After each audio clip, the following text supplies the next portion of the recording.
রাতে 3টা বাজে উঠে কাজ করতে হয় না। পরিমণির বাসায় কি চলে সবগুলো তথ্য ফাঁস করে দিলেন পরিমণির গৃহকর্মী পিঙ্কি আক্তার।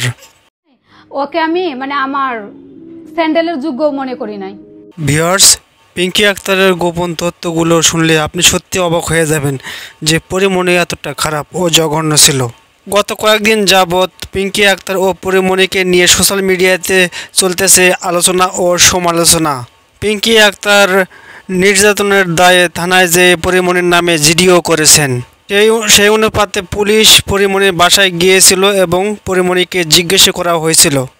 আমার বাম চোখ দিয়ে কিছু দেখি না, কানেও শুনি না।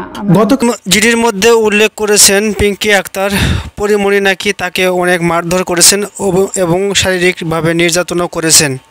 শুধু তাই নয়, শেষ পর্যন্ত গুম করতে চেয়েছিলেন পরিমণি। এমন দেখছি বলতে কি ওকে আমার পছন্দই না।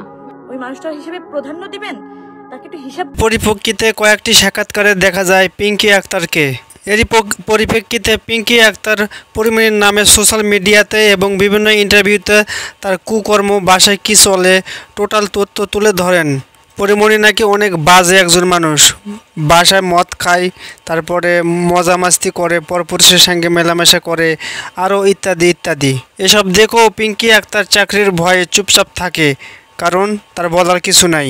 পিঙ্কি আক্তার আরও বলেছেন, এসব কর্মকাণ্ড যদি সে আগে জানতো তাহলে কখনোই কাজের মেয়ে হয়ে পরিমণির বাসায় যাইতো না।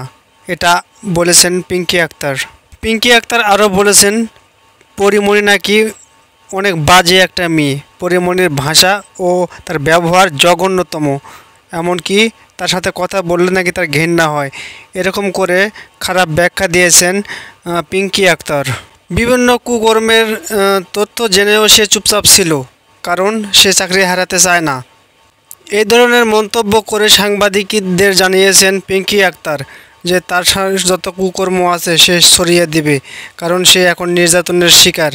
পরিমণি পিঙ্কি আক্তারকে তার ছেলের দেখাশোনার জন্য সে কাজের মেয়ে হিসেবে রেখেছিলেন, কিন্তু তার এইরকম বাজে কাজকর্ম ও অন্যায় অত্যাচার দেখে সে আর ঠিক থাকতে পারল না।